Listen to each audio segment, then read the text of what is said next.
Hi all, I'm going to talk about tapering off and changing your habits really. A lot of people who are working on their sobriety say, well, instead of drinking 12, I'm going to drink 10 next week and drink 8 2 weeks later and maybe drink 6 the week after. But I don't think that works for a lot of people because you're just temporarily delaying the pain. You have to really change your habit. Instead of cutting down the numbers, let's look at maybe cutting down the time that you drink. So if you've been drinking for 3 or 4 hours a night, so we say, maybe turn that into an hour and a half, 2 hours, or an hour, and make it slightly different. And you can just actually pinpoint what you're drinking in that time and keep that consistent. Because I'm going to be able to teach you maybe how to break this habit, to get alcohol off your mind and to break the habit. That's the main thing, breaking this habit, because we all fall into it. And we all do it because we think we're going to get a bit of a hit. Instant gratification. Wow, I feel better. But it's a habit that turns into an addiction. And you get addicted to drinking every day. And drinking a lot of beer and lager in my case. And then you start to feel rough. You get moody. You get huge anxiety problems. I had. Anxiety is a big problem. People I speak to. And it doesn't take that long to get addicted. If you're drinking habitually,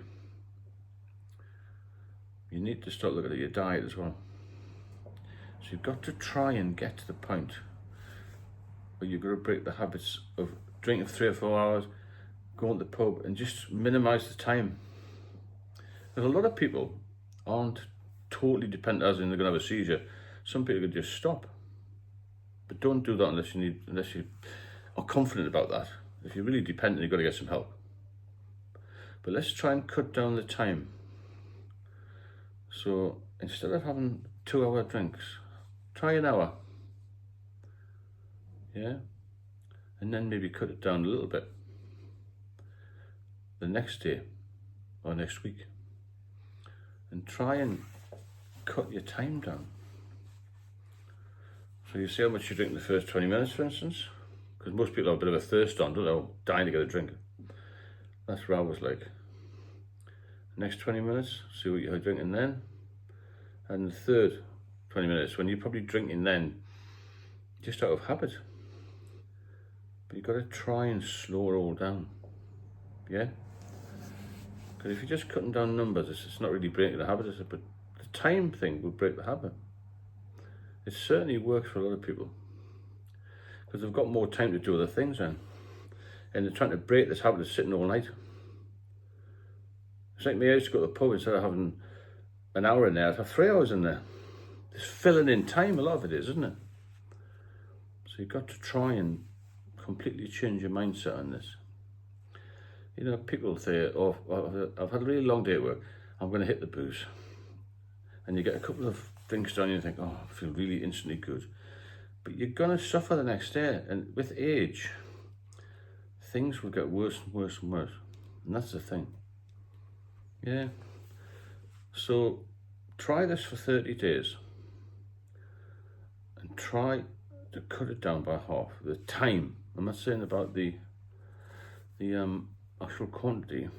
Just try and change that habit. Something to start with, because a lot of people are struggling at the moment, aren't they? Just try and take the time down a little bit. You're tapering down the time rather than the amount. But if you taper down the time, you will taper down the amount as well.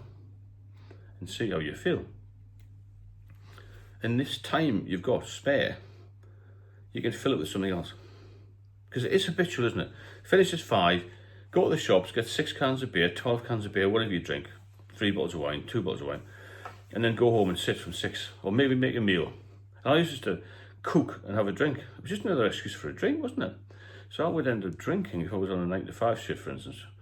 I'd end up drinking all night because I started so early. So I come out of work, 5:30, straight to the pub. You've got to break that habit and think, well, I'm going to have a couple of drinks later, but I'll just drink from 8:30 to 9:30. So you get your little fix, but you're not having the whole night. And over time, you'll find yourself filling in that period where you used to drink from 6 o'clock with something else. You play with the kids more, you go with your wife, you wash the car, you do the garden, all the things which normal people do. It's just another way of thinking about it. Because you'll not miss that time because you filled it in, you see. Then you think, well, next week actually I can't drink for 4 hours. I'm going to the gym between 6 and 7. It makes a big difference when you can change the habit, and it will bring down your alcohol consumption overall. And that's the key. Go for a cup of coffee and just have a chat with somebody in there. Don't go to the pub automatically. It's an automatic thing to do, isn't it? I finish work, I'm going to go to the boozer. Because you've got so used to it. You've probably done that all your life. And all your life, a lot of people work 9 to 5. I didn't do that, but imagine every Saturday and Sunday off. I'm going to drink more at the weekends because I've got more recovery time. That's not changing your habit. Try and have a coffee. Fill in your time with something. Because once you change that, you'll find everything gets better. And sobriety will work for you. It worked for me. And when you're sober, your body will fight for you, you know. Because I'm talking from a point of very low ebb when I nearly died. I'm not kidding about this. I had real serious issues with alcohol. It ruined my career, it ruined my marriage, that was very good. It ruined my finances. So at the start I had to start again, not from zero. I was quite lucky I had some money left, but not a lot. So I look back at the amount I spent, crazy amounts, and the amount of anxiety I had, and the time I spent recovering from alcohol. I could have done something much more productive in my life. I probably missed out on my parents a bit much, missed out on my daughter a little bit as well. So all of these things you can repair. And you've got to look after yourself because no one else is going to do it for you. And you need a real strong reason to give up drink, you know.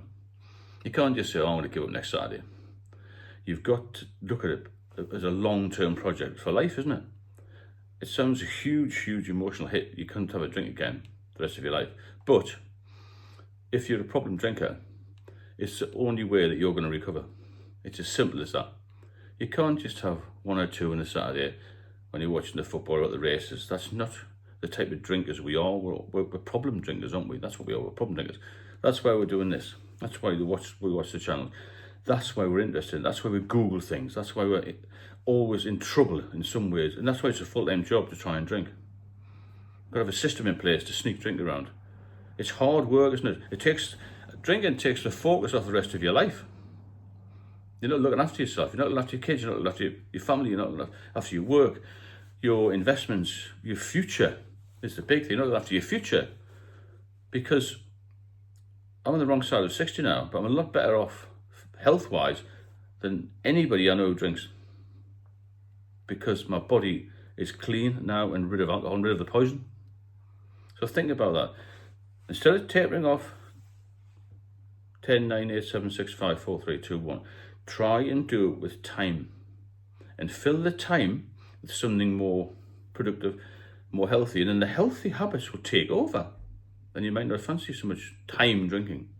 Keep a drinking diary. Get in touch with me. I'll help you out with this.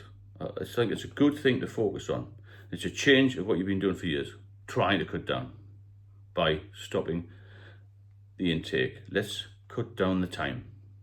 Let me think, let me know what you think anyway. And if you like the videos, then please subscribe. I'll put all the links to everything in the description, and I'll speak to you soon.